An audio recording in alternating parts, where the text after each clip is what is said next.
날마다 솟는 샘물과 함께하는 오늘의 큐티 시간입니다. 9월 3일 금요일. 오늘의 말씀은 로마서 9장 19절로 29절까지의 말씀입니다. 혹 내가 내게 말하기를 그러면 하나님이 어찌하여 허물하시느냐 누가 그 뜻을 대적하느냐 하리니 이 사람아 내가 누구이기에 감히 하나님께 반문하느냐 지음을 받은 물건이 지은 자에게 어찌 나를 이같이 만들었느냐 말하겠느냐 토기장이가 진흙 한 덩이로 하나는 귀히 쓸 그릇을 하나는 천히 쓸 그릇을 만들 권한이 없느냐 만일 하나님이 그의 진노를 보이시고 그의 능력을 알게 하고자 하사 멸하기로 준비된 진노의 그릇을 오래 참으심으로 관용하시고 또한 영광 받기로 예비하신 바 긍휼의 그릇에 대하여 그 영광의 풍성함을 알게 하고자 하셨을지라도 무슨 말을 하리요 이 그릇은 우리니 곧 유대인 중에서뿐 아니라 이방인 중에서도 부르신 자니라 호세야 그래도 이르기를 내가 내 백성 아닌 자를 내 백성이라 사랑하지 아니한 자를 사랑한 자라 부르리라 너희는 내 백성이 아니라 한 그곳에서 그들이 살아계신 하나님의 아들이라 일컬음을 받으리라 또 이사야가 이스라엘에 관하여 외치되 이스라엘 자손들의 수가 비록 바다의 모래가 들지라도 남은 자만 구원을 받으리니 주께서 땅 위에서 그 말씀을 이루고 속히 시행하시리라. 또한 이사야가 미리 말한 바 만일 만군의 주께서 우리에게 씨를 남겨두지 아니하셨더라면 우리가 소돔과 같이 되고 고모라와 같았으리로다. 함과 같으니라. 새로운 아침입니다. 여호와 라파, 하나님은 우리를 치유하시는 분이십니다. 성경은 하나님의 주권에 대해서 계속해서 강조합니다. 하나님께서 모든 것을 지으셨으며 모든 것의 결정권을 가지고 계시다는 것입니다. 특별히 본문은 이러한 하나님의 주권 가운데 사람의 선택과 유기에 대해 이야기합니다. 이것을 하나님의 예정이라고 하죠. 어떤 자는 구원하기로, 어떤 자는 버리기로 예정하셨다는 것입니다. 그런데 많은 사람들은 이러한 하나님의 주권에 대해서 반감을 가집니다. 왜 누구는 구원하기로, 누구는 버리기로 하셨느냐는 것입니다. 그렇다면 버림받은 자들에게는 너무 불공평하며 가혹하지 않느냐는 것이죠. 납득할 수 없고 이해할 수 없다는 것입니다. 그리고 이렇게 말하는 거죠. 하나님이 바로를 완고하게 하신 것처럼 사람을 완고하게 하시고 그대로 내버려 두셨다면 어떻게 그 하나님이 죄인을 책망하실 수 있느냐는 것입니다.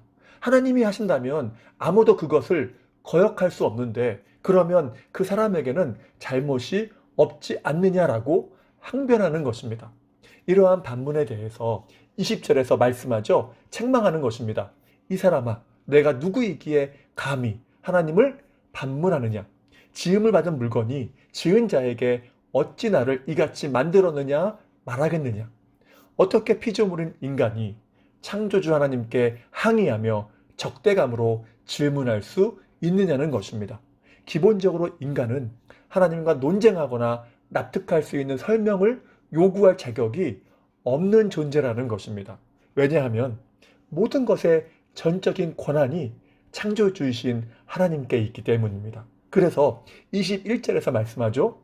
토기장이가 진흙으로 그 뜻대로 쓸 그릇을 만들 권한이 없느냐. 하나님의 주권을 다시 한번 지금 강조하는 것입니다. 모든 것이 하나님의 권한에 있다는 거죠. 그러면서 22절, 23절은 하나님의 자비하심과 긍휼하심에 대해 말씀합니다. 진노의 심판을 통해서 하나님의 능력을 능히 보여주실 수 있지만 너그러이 참아주셨다는 것입니다. 이러한 긍휼을 통해서 주님의 십자가라는 복음의 영광의 풍성함을 알리셨다는 것이죠. 여기서 주목할 표현이 참으심, 불쌍히 여기심입니다. 이건 역시 하나님의 주권이라는 것이죠. 이것이 하나님의 구원하심의 성격입니다. 전혀 자격이 없는 자들을 하나님의 권한으로 참으시고 불쌍히 여기셔서 택하시고 의롭다고 하시고 구원하셨다는 것입니다. 그렇다면 그 긍휼하심의 범위는 어떻습니까? 유대인이나 이방인이나 차별이 없다고 합니다. 유대인들의 잘못된 선민의식을 말하면서 그 구원의 은혜는 택함을 받은 자라면 그 누구에게나 동일하게 주어짐을 말씀하죠. 그러면서 호세아서의 말씀을 인용합니다. 내 백성 아닌 자를 내 백성이라, 사랑하지 아니한 자를 사랑한 자라 하였노라.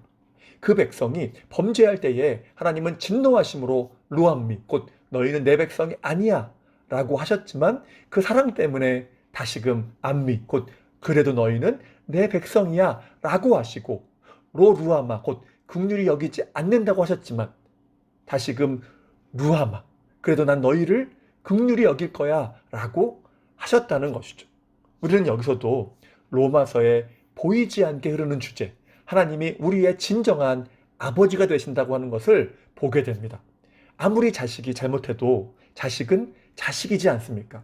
탕자가 아버지를 떠났지만 아버지와 아들의 관계가 끊어진 적은 없습니다. 단지 아버지와 아들의 깊은 교제가 끊어진 것뿐이죠.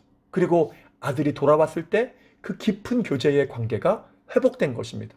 그리고 그것은 아들이 잘해서가 아니라, 자격이 있어서가 아니라 아무 조건 없는 아버지의 전적인 은혜 때문이라는 것이죠. 본문이 말하는 것도 그것입니다. 하나님의 백성이라고 해서 성경은 본질적으로 의롭다고 하지 않는다는 것입니다. 모두가 멸망을 받아 마땅한 죄인이죠. 때로는 탕자처럼 반항하기도 하고 멀리 떠나기도 하지만 언제든지 하나님께로 돌아가면 불쌍히 여기셔서 품어주시는 것입니다. 그런데 이 모든 은혜가 우리가 받을 자격이 있어서 받은 것입니까? 전혀 아니라는 것이죠. 로마서 5장 8절에서 말씀하지 않습니까? 우리가 아직 죄인 되었을 때의 기약대로 그리스도께서 경건하지 않은 자를 위하여 죽으셨도다. 자격이 없는데 십자가로 그 은혜를 주셨다는 것입니다. 이것이 긍휼히 여기심의 본질인 것이죠. 그러면서 27절은 제한적 속죄에 대해서 말씀합니다. 다시 말해서 구원받을 자가 제한되어 있다는 것입니다. 남은 자만 구원을 받는다는 것이죠. 남은 자 사상을 말씀하고 있습니다. 이는 구약과 신약을 관통하는 중요한 주제인데 모든 사람이 죄악된 길로 간다고 할지라도 남은 자는 믿음을 지킨다는 것이죠. 그런데 본문은 이것도 하나님의 주권 차원으로 이해합니다. 우리는 최선을 다해 충성하고 말씀에 순종하며 믿음의 길을 가야 하죠. 하지만 그렇게 믿음을 지켰다고 해도 그건 역시 내 공로가 아니라 택함 받은 자에게 주어지는 전적인 은혜라는 것입니다. 왜입니까? 내가 믿음을 지키기 위해서 몸부림치며 순종할 수 있는 건 역시 하나님이 주시는 은혜이기 때문입니다. 결국 하나님이 다 하신다는 것이죠.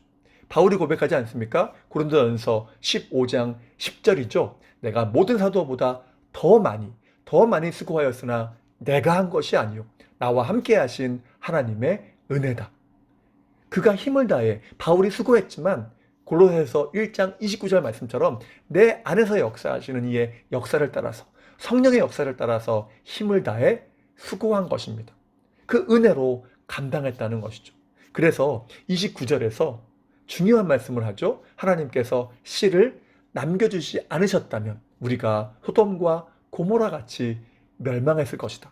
곧 남은 씨라고 하는 거룩한 백성이 남아있지만 그건 역시 하나님의 주권과 일하심의 결과라는 것이죠. 그렇다면 우리는 물론 충성해야 합니다. 그렇지만 그렇다고 자랑할 것이 있을까요? 전혀 없는 것이죠. 오히려 주권을 갖고 계신 하나님께 감사하며 영광을 돌려드리는 것입니다. 그래서 충성한 이후에 우리가 할 고백이 무엇입니까? 우리는 무익한 종입니다. 우리가 해야 할 일을 한 것뿐입니다. 라는 고백이 나오게 되는 것입니다. 자, 이제 말씀을 마무리합니다. 오늘 본문은 온통 하나님의 주권을 이야기합니다. 예정, 차별이 없는 은혜, 죄인에 대한 긍휼하심, 제한적 속죄, 이 모두 다 하나님의 주권을 말씀하는 것이죠. 그리고 특별히 우리의 구원 역시 전적으로 하나님의 권한에 있다는 것입니다. 그렇다면 하나님이 선택하고 구원하신 후에 보고만 계실까요? 이것을 보통 디이즘, 자연신론이라고 합니다. 신이 세상을 창조하고 하나의 법칙에 세상을 맡겨놓고 팔짱 끼고 앉아서 보고만 있다는 것이죠. 그러나 세상을 창조하신 하나님이 그것을 창조해 놓고 이제는 니들 알아서 살아라 라고 하시지 않는다는 것입니다. 나를 주권으로 택하시고 구원하셨다면 그것은 곧 우리의 모든 삶을 책임지신다는 것을 의미한다는 것이죠. 우리의 칭의 구원뿐 아니라 영화 구원에 이르기까지 끝까지 우리의 삶의 모든 과정을 함께 하신다는 것입니다. 여러분, 탕자처럼 전혀 자격이 없는 나를 그 전적인 은혜로 구원하셨고 세상 끝날까지 함께 하신다면 살면서 어려움도 만나고 여러 가지 시련도 만나지만 감사하면서 믿음의 길을 걸어갈 만하지 않습니까? 우리가 주님께 모든 것을 맡길 만하지 않나요? 물론 우리가 불평할 만한 시련이나 어려움 만나기도 하겠죠. 그러나 우리가 감사하면서 순종하면서 나갈 수만 있다면 우리의 삶은 복되다는 것입니다. 행복하다는 것이죠. 그러한 은혜가 여러분의 삶에 충만하시기를 주님의 이름으로 축복합니다. 자, 그러면 다 같이 주기도문 하시고 주신 말씀을 붙잡고 간절하게 하나님께 기도하면서 나아가도록 하겠습니다. 하늘에 계신 우리 아버지, 아버지의 이름을 거룩하게 하시며 아버지의 나라가 오게 하시며 아버지의 뜻이 하늘에서와 같이 땅에서도 이루어지게 하소서. 오늘 우리에게 일용할 양식을 주시고 우리가 우리에게 잘못한 사람을 용서하여 준 것 같이 우리 죄를 용서하여 주시고 우리를 시험에 빠지지 않게 하시고 악에서 구하소서. 나라와 권능과 영광이 영원히 아버지의 것입니다. 아멘.